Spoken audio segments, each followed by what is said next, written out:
Meet sailing yacht Avanti and her crew, Gerard and Jacqueline.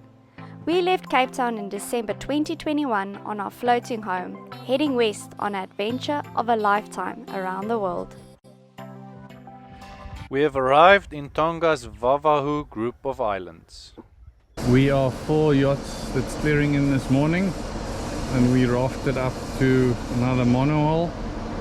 So we're 3 monohulls and 1 catamaran, and we're just waiting for customs to come back and collect our forms. And there's also a big cargo ship container vessel that pulled in this morning. So we are at the main wharf in Neiafu, which is the clearance port for us in Tonga. We are just completing all the customs forms at Tonga. So many! Lots of paperwork, but we don't mind as long as we can clear in.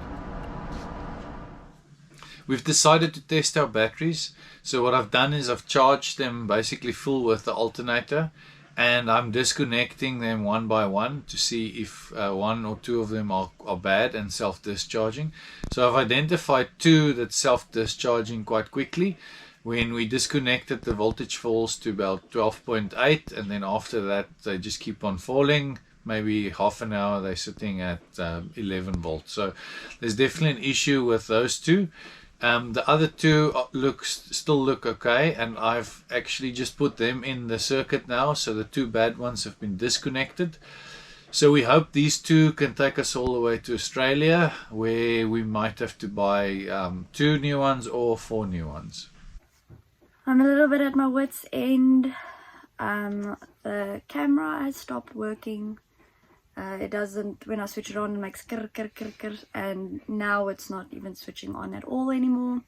So we'll have to have that looked at, but there's no one here in Tonga in this small bay that's going to be able to have a look at it. So maybe there's a Canon shop in Fiji. Highly doubt it, so I'll probably only get it fixed or find out what's wrong with it when we get to Australia in 2.5, maybe 3 months time. And then the GoPro also decided to stop charging, so I don't know what's up with this one. It looks like we'll only be recording on our cell phones for a little bit, which is disheartening. After we checked in, we basically slept for 2 full days. It was just exhaustion after being ill as well. We're fully healthy now and we can explore Tonga.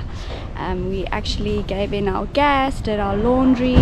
We got so much done yesterday afternoon. Luckily everything's super close in Neiafu actually. And now we're off to climb the highest point of the island. It's going to be quite a walk. It's 100 meters up.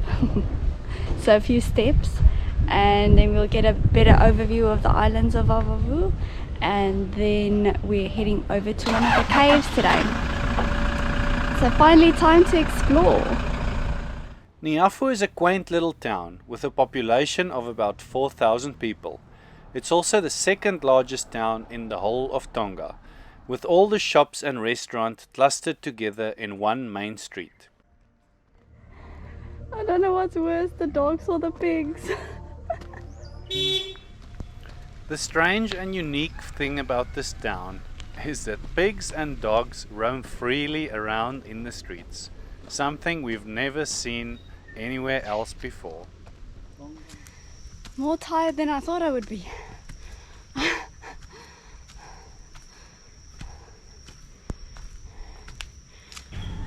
What do you think of Tonga? Not sure yet. We'll see. The next 2 days will tell. Lot of pigs, and you can see there's no European funding. If you look at the houses and the streets, and it's definitely a big lack of funding that French Polynesia has. Yeah, much poorer and independent. Yeah.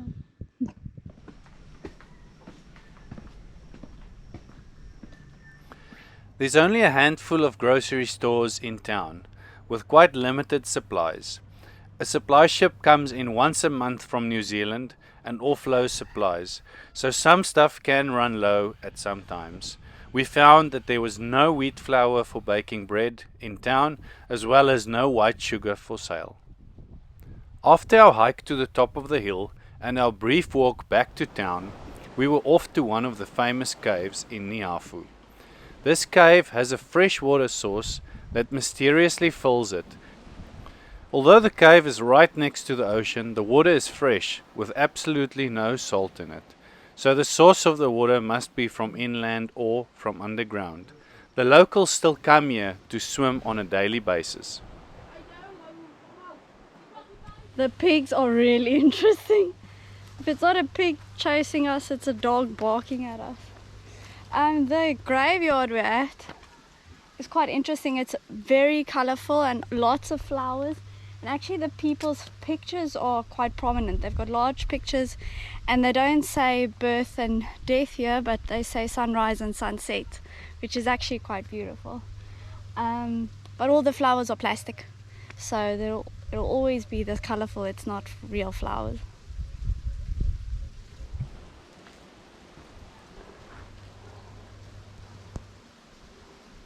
The main Anchorage in Neiafu is really sheltered and calm, and after a few days of spending here to recover and also to do some admin, we off to explore the rest of the Vavahu Islands. Our first anchorage is about an hour's sail from the main harbour, and this is the anchorage close to the famous Swallow's Cave that we hope to visit with our dinghy the next day. The anchorage was quite crowded, with only 3 mooring balls and the rest of the boats on anchor, but there's always space for one more boat.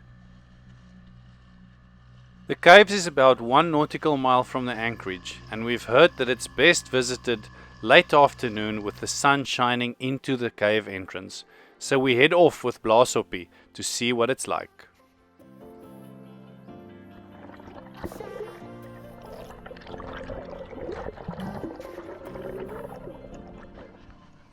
We first checked out a smaller cave that's right next to the famous Swallow's Cave to give the sun a chance to shine into the entrance of the main cave before we go there.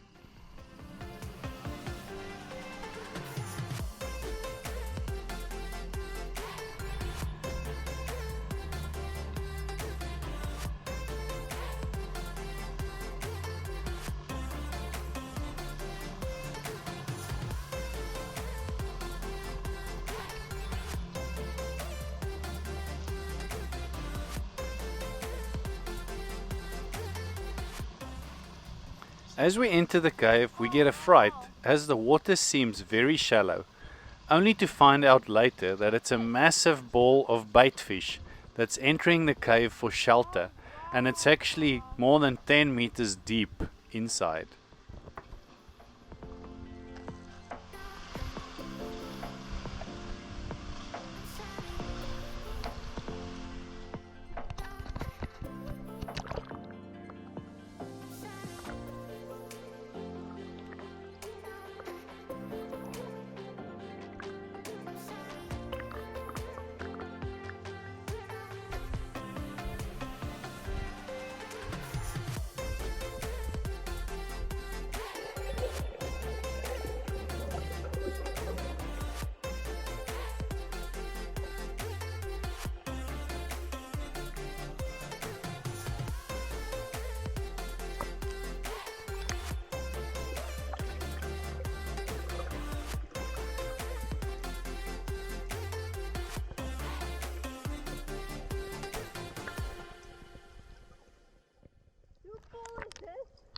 We ended up spending quite a bit of time here, as the view from underwater to the cave entrance with the sun shining in is absolutely spectacular. The sun also shines on the little baitfish and it makes them shimmer inside the cave.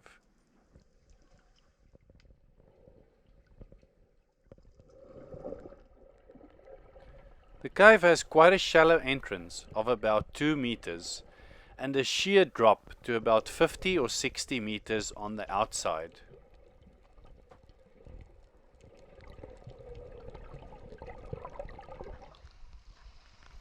The only downside of this site is that the cave walls have been vandalized by some ugly graffiti. But other than that, the water is crystal clear, and it's probably one of the most spectacular sights we visited on our entire trip.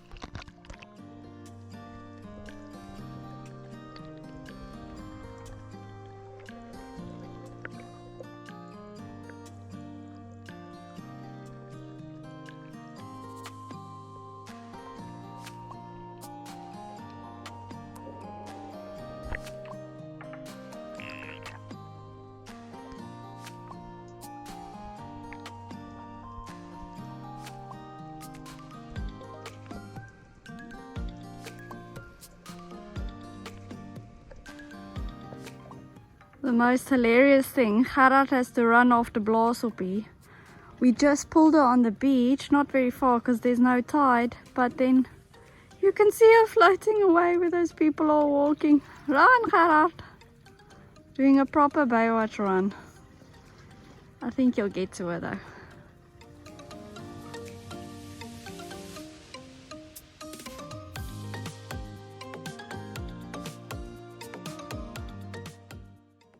We were about 12 boats in this anchorage, but the next morning all of the boats started to leave until it was only us, and we had the whole anchorage for ourselves. We could walk on the beach and snorkel around at our leisure until it was time to move on to the next spot.